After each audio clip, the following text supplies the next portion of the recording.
Hi.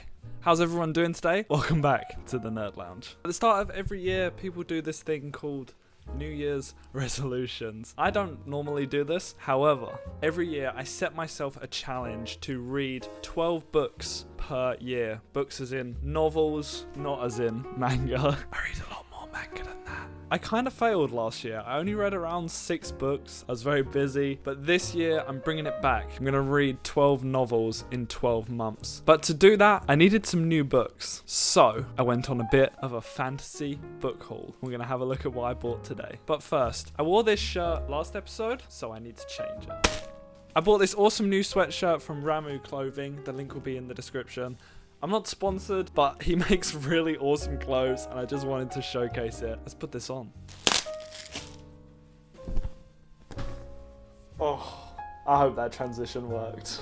So here it is. This is his one-piece design. I think this is done now. I think the pre-orders for this are completely done. There's no more available, but he's currently running a Demon Slayer line and it looks so fire. I just wanted to showcase this quickly. We've got all the One Piece characters along the side. I'm not gonna lie to you, I haven't read One Piece, but this jumper was just so cool and I loved the color. I loved the design. There's a little ship and on the back there's also a dragon. And this fit is like really nice. I bought a large, I believe. It fits perfectly and the material is pink, you know. There you go, Ramu's clothing. Hit that link down below. And now let's get into the book haul. First up, we've got Rebels Creed by Daniel B. Green. This is the continuation of Daniel Green's fantasy series. He is a YouTuber. He's a fantasy YouTuber, probably the biggest in the space, and he has started writing these novels. The first one was a short story. This one's much more of a kind of full-blown story, and I'm about halfway through it so far. I'm really enjoying it. This is going to be my first read of the year, and I am really enjoying it. It follows a couple of new characters that aren't in the original book, and it's basically about them trying to overthrow the evil empire's plot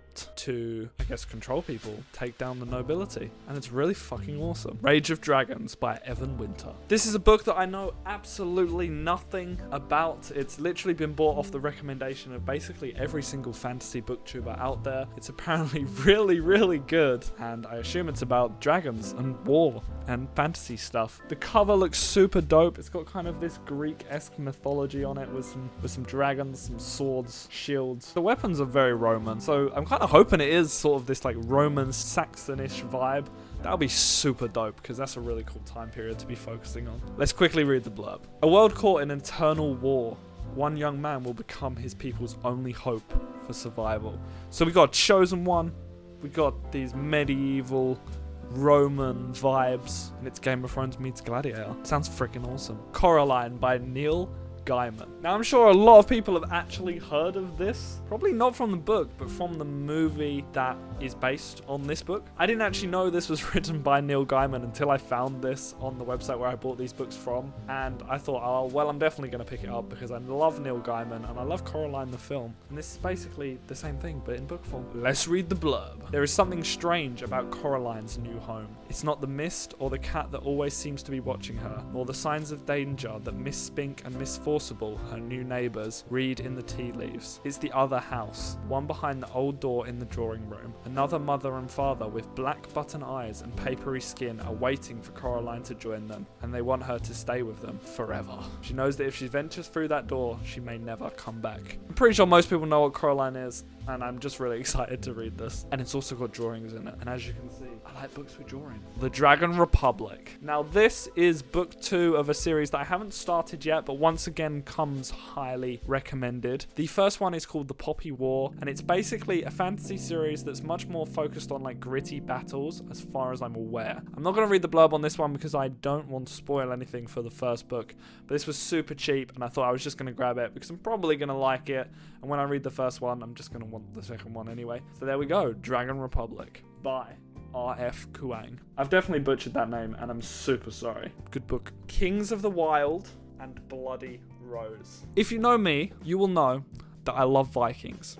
I love Norse mythology and I love that whole vibe around the Vikings and that era. This book looks like it's probably based on Vikings, and I'm super excited. Clay Cooper and his band were once the best of the best, the most feared and renowned crew of mercenaries this side of the Heartwild. Their glory days long past, The mercs have grown apart and grown old, fat, drunk, or a combination of the three. Then, an ex-bandmate turns up at Clay's door with a plea for help, the kind of mission that only the very brave or the very stupid would sign up for. It's time to get the band back together. This sounds so awesome. It's written by Nicholas Eames, and I believe it's a debut, and from what I've heard, it's really, really good. It's basically about this group of Viking-esque mercenaries that are going on this mission to save their ex-clanmate's daughter, I believe. I may be completely wrong on that, but it just sounds awesome, and I'm really looking forward to reading this. And then Bloody Rose is the sequel to Kings of the Wild, which I thought I would also pick up because look at that cover. That's all I'm going to say. Look at the cover. It's beautiful. Tam Hashford is tired of working at her local pub, slinging drinks for world-famous mercenaries and listening to the bards sing of adventure and glory in the world beyond her sleepy hometown. When the biggest mercenary band of all rolls into town, led by the infamous Bloody Rose, Tam jumps at the chance to sign on as their bard. It's adventure she wants. An adventure she gets as the crew embarks on a quest that will end in one of two ways, glory or death. It's time to take a walk on the wild side. So I'm pretty sure this is going to be a direct sequel to the first one, but it might follow a completely different group of characters. And I just loved the look of it, and I love the aesthetic. And to be honest, I'm probably going to enjoy the first one. So once again, grab the second one. I'm actually really looking forward to those, and it's a real toss-up between starting that once I finish Daniel Green's book or starting this next one that I'm about to show you. Because I can't lie to you, I don't think I've ever been more excited just by looking at a book than I have by looking at The Shadow of the Gods by John Gwynne. Now, John Gwynne is quite a famous author in the fantasy space. I think he's written quite a few series, but this is a brand new one that he's just started. This is the first book in it, and oh my God, this cover is fantastic. Got this very small man, fuck off dragon. Absolutely fuck off massive dragon. And I love it. This just looks so cool. Let's read the blurb. A century has passed since the gods fought and drove themselves to extinction. Now only their bones remain, promising great powers to those brave enough to seek them out. As whispers of war echo across the land of Vidrio, fate follows in the footsteps of three warriors, a huntress on a dangerous quest, a noblewoman pursuing battle fame, and a thrall seeking vengeance among the mercenaries known as the Bloodsworn. All three will shape the fate of the world, as it once more falls under the shadow of the gods. This just sounds freaking awesome, and the best bit about it is actually inspired by Norse mythology, and I freaking love Norse mythology. This is going to be so good, and it has come with such high recommendations, way more than any of the other books that I've read. I just can't wait to read this, but oh, Kings of the Wild looks good too. It really does. But yeah, Shadow of the Gods, big chunky boy, and probably the book I'm going to read next, let's be honest. And that's all of the books that I picked up for this fantasy book haul. Hopefully most of them are going to get read this year. Obviously I got some other books I want to read too, but definitely 3 there that are going to get read very soon, and I'm super excited. Let's add them to the shelf.